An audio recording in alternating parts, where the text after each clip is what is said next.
नमस्कार, सुजस बुलेटिन में आपका स्वागत है। मैं हूं आपके साथ दीपाली माथुर। एक नजर हेडलाइंस पर। प्रधानमंत्री श्री नरेंद्र मोदी के परीक्षा पे चर्चा कार्यक्रम का नवा संस्करण हुआ आयोजित। प्रदेश की छात्रा भूमिका ने किया संवाद। मुख्यमंत्री श्री भजनलाल शर्मा ने लाडनू में आयोजित ग्राम उत्थान शिविर का किया निरीक्षण। डीडवाना कुचामन जिले को लगभग 529 करोड़ रुपए के 71 विकास कार्यों की मिली सौगात।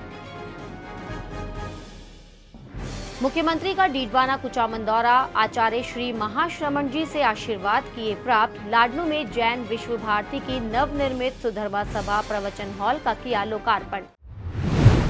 प्रधानमंत्री श्री नरेंद्र मोदी के परीक्षा पे चर्चा कार्यक्रम का नवा संस्करण का आयोजन हुआ। इस अवसर पर प्रधानमंत्री के मार्गदर्शन, तनाव से मुक्ति और सफलता के मंत्रों ने विद्यार्थियों, अभिभावकों और शिक्षकों को नई ऊर्जा दी। इस अवसर पर चूरू जिला के पीएम श्री विद्यालय खंडवा की छात्रा भूमिका शर्मा ने परीक्षा पे चर्चा कार्यक्रम में प्रधानमंत्री के साथ संवाद कर प्रदेश को गौरवान्वित कर दिया। आपको बता दें कि भूमिका की ये उपलब्धि अन्य विद्यार्थियों के लिए प्रेरणादायक साबित होगी। इस अवसर पर शिक्षा संकुल सभागार में अधिकारियों ने लाइव प्रसारण के माध्यम से प्रेरक शब्दों को ध्यानपूर्वक सुना और आत्मसात किया।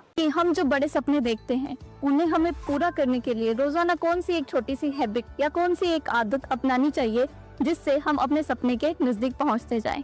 एक तो मुझे लगता है कि हमने बायोग्राफी पढ़नी चाहिए, बड़े जो भी सब है उसके विषय में। कभी कभी क्या होता है, हमारे सामने वो बड़े बने वो ही पता चलता है, लेकिन वो भी तो कभी छोटे थे। आज पीएम आपको मिला होगा, वो पीएम कभी तो छोटा होगा ना। तो हम जब बायोग्राफी पढ़ते हैं तो लगता है नहीं भाई ये बड़ा तो था, लेकिन पहले तो यहाँ था। फिर उसमें से आप को रिलेट करोगे, हाँ मैं भी ऐसा ही हूँ, ये तो मैं भी करता हूँ, वो ही करते हैं ऐसा नहीं है। फिर आपका विश्वास बढ़ेगा, हाँ हाँ यहाँ से शुरू कर सकते हैं। ये पहला कदम है, उन्होंने ऐसा किया था, ये दूसरा कदम है, उसने ऐसा किया था, ये तीसरा कदम है। तो आप अपने आप अपना रास्ता मजबूती से आगे बढ़ा सकते हैं। उनकी एडवाइस सुन के मुझे ऐसा लगा कि जो मेरा आइडियल है मैं उसके देखूं और उसकी मतलब पूरी जानकारी निकालूं और देखूं कि वो किस बैकग्राउंड से बिलोंग करते थे, उनके सामने क्या परेशानियां थी, उन्होंने क्या क्या फेस किया। तो उनको जान के मैं क्या एक छोटा सा स्टेप ले सकती हूँ और उस पर काम कर सकती हूँ, और वो जब पहला वाला स्टेप कंप्लीट हो जाए तब हम दूसरे स्टेप पे जा सकते हैं। मुख्यमंत्री श्री भजनलाल शर्मा ने लाडनू में आयोजित ग्राम उत्थान शिविर का निरीक्षण कर जनसभा को संबोधित किया। इस दौरान उन्होंने डीडवाना कुचामन जिले को लगभग 529 करोड़ रुपए के 71 विकास कार्यों की सौगात दी। आपको बता दें कि इससे पहले श्री शर्मा ने परिसर में आयोजित ग्राम उत्थान शिविर का अवलोकन किया एवं विभिन्न योजनाओं के लाभार्थियों को चेक एवं प्रमाण पत्र वितरित किए। मुख्यमंत्री श्री भजनलाल शर्मा ने कहा कि भारत की आत्मा गाँव में बसती है, हमारी सरकार गाँव के उत्थान के लिए निरंतर काम कर रही है। उन्होंने कहा कि राज्य सरकार द्वारा प्रदेश भर में लगाए जा रहे ग्राम उत्थान शिविर सरकार की जनता के प्रति जवाबदेही का प्रतीक है। उन्होंने आमजन से अपील करते हुए कहा कि इन शिविरों में जाकर सरकारी योजनाओं की पूरी जानकारी ले और उनका भरपूर लाभ उठाए। मुख्यमंत्री ने कहा कि यशस्वी प्रधानमंत्री श्री नरेंद्र मोदी के नेतृत्व में केंद्र सरकार ग्रामीण भारत को सशक्त करने के लिए विकसित भारत जी राम जी कानून लेकर आई है।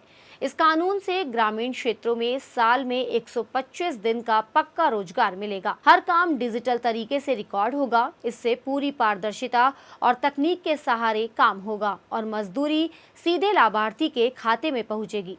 उन्होंने कहा कि इस कानून के तहत गांव में स्थायी संपत्ति बनेगी। मुख्यमंत्री ने कार्यक्रम में डीडवाना कुचामन जिले को करीब 529 करोड़ रुपए राशि के 71 विकास कार्यों की सौगात दी। उन्होंने शिक्षा, स्वास्थ्य, ऊर्जा, बुनियादी ढांचे और नागरिक सुविधाओं से जुड़े 465 करोड़ रुपए से अधिक राशि के 59 कार्यों का शिलान्यास किया। साथ ही लगभग 64 करोड़ रुपए की राशि के 12 विकास कार्यों का लोकार्पण किया। आपको बता दें कि मुख्यमंत्री श्री भजनलाल शर्मा शुक्रवार को डीडवाना कुचामन के दौरे पर रहे। इस दौरान उन्होंने लाडनू के जैन विश्व भारती परिसर में आयोजित सुधर्मा सभा प्रवचन हॉल के लोकार्पण समारोह को संबोधित कर कहा कि पूज्य आचार्य श्री महाश्रमण जी का पधारना राजस्थान के लिए अत्यंत सम्मान और गौरव का विषय है। जैन विश्व भारती द्वारा आयोजित इस भव्य कार्यक्रम में सुधर्मा सभा का लोकार्पण भी हो रहा है। ये आने वाले समय में मानवीय मूल्यों और धार्मिक शिक्षा का एक प्रमुख केंद्र बनेगा। मुख्यमंत्री ने कहा कि जैन धर्म अहिंसा का संदेश देकर प्रकाश स्तंभ की तरह मानवता को दिशा दिखा रहा है। जैन दर्शन ने जियो और जीने दो का जो मूल मंत्र दिया है, वह आज पर्यावरण संरक्षण का सबसे बड़ा आधार बन चुका है। उन्होंने कहा कि इस धर्म की यह विशेषता रही है कि इसने हमेशा प्रकृति के साथ संतुलन बनाकर चलने की शिक्षा दी है। आज जब पूरी दुनिया जलवायु परिवर्तन से चिंतित है, तब जैन धर्म के सिद्धांत हमें ये बताते हैं कि संयम और सादगी के बिना मानवता का भविष्य सुरक्षित नहीं हो सकता। इस दौरान मुख्यमंत्री ने आचार्य श्री महाश्रमण जी से आशीर्वचन प्राप्त कर जैन विश्व भारती में नवनिर्मित सुधर्मा सभा प्रवचन हॉल का लोकार्पण किया। राज्यपाल श्री बागड़े ने आज लोक भवन दिल्ली में गणतंत्र दिवस परेड में भाग लेने वाले एनसीसी कैडेट्स के सम्मान समारोह में संबोधित किया। उन्होंने कहा कि एनसीसी युवाओं के चरित्र निर्माण के साथ साथ सेवा और एकता की भावना जगाने वाला संगठन है। राज्यपाल श्री हरिभाऊ बागड़े ने कहा कि राष्ट्रीय कैडेट कोर को विद्यार्थी जीवन को गढ़ने वाला बताते हुए कहा कि ये देश का अनुशासित, राष्ट्र प्रतिबद्ध सैन्य प्रशिक्षण से ही जुड़ा संगठन नहीं है, बल्कि आपदा काल में देश सेवा से जुड़ा भी प्रमुख संगठन है। उन्होंने गणतंत्र दिवस परेड में राजस्थान कैडेट्स के परेड में भाग लेने और सांस्कृतिक आयोजनों में उत्कृष्ट प्रदर्शन की सराहना की। मुख्यमंत्री श्री भजनलाल शर्मा ने गुरुवार को विधानसभा में राज्यपाल के अभिभाषण पर हुई बहस का जवाब देते हुए पहली बार 2 वर्ष की उपलब्धियों का दस्तावेज सदन के पटल पर रखा। इस दौरान मुख्यमंत्री ने कहा कि हमारी सरकार नीतियों और त्वरित निर्णयों के कारण राजस्थान देश भर में निवेश का प्रमुख केंद्र बन गया है। प्रदेश के विकास के लिए 34 नीतियां लेकर आए हैं। विकसित राजस्थान 2047 के संकल्प को पूरा करने की दिशा में हमारी सरकार के ये मजबूत कदम हैं। उन्होंने कहा कि पहले वर्ष में ही राइजिंग राजस्थान का आयोजन कर यहां औद्योगिक क्रांति के नए युग का सूत्रपात किया। इसके तहत किए गए 35 लाख करोड़ रुपए के एमओयू में से 8 लाख करोड़ रुपए से अधिक का निवेश धरातल पर उतर चुका है। मुख्यमंत्री ने कहा कि राज्य सरकार का एकमात्र ध्येय जन कल्याण है। यशस्वी प्रधानमंत्री श्री नरेंद्र मोदी द्वारा निर्धारित 3 कर्तव्य उत्पादकता और प्रतिस्पर्धा को बढ़ाना, लोगों की आकांक्षाओं को पूरा करना और उनकी क्षमताओं का निर्माण करना और सबका साथ सबका विकास के मूल मंत्र पर हम प्रतिबद्धता के साथ कार्य कर रहे हैं। मुख्यमंत्री ने राम जल सेतु लिंक परियोजना, यमुना जल समझौता, देवास परियोजना एवं माही बांसवाड़ा परमाणु ऊर्जा संयंत्र और भारत की यूरोपियन यूनियन और अमेरिका के साथ ट्रेड डील्स के लिए प्रधानमंत्री का आभार व्यक्त किया।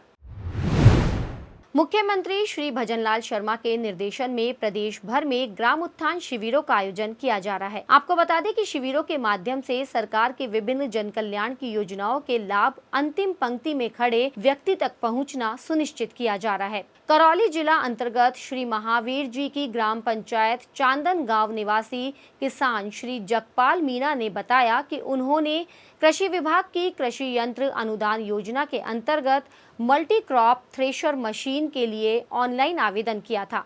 आवेदन स्वीकृत होने पर उन्हें 1,25,000 रुपए की अनुदान राशि डीबीटी के माध्यम से सीधे उनके खाते में प्राप्त हुई। इस कृषि यंत्र के उपयोग से खेती का कार्य आसान हुआ है तथा उत्पादन क्षमता में भी वृद्धि हुई है।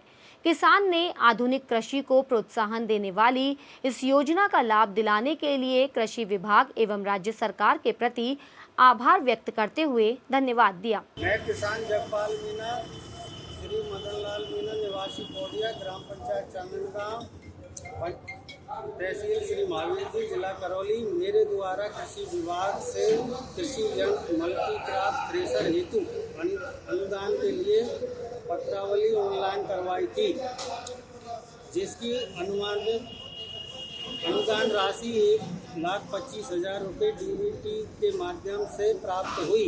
मैं कृषि विभाग एवं राज्य सरकार को इस योजना का लाभ दिलाने के लिए बहुत बहुत धन्यवाद देता हूँ। सुजस बुलेटिन में आज के लिए इतना ही। फिर होगी आपसे मुलाकात। तब तक के लिए नमस्कार।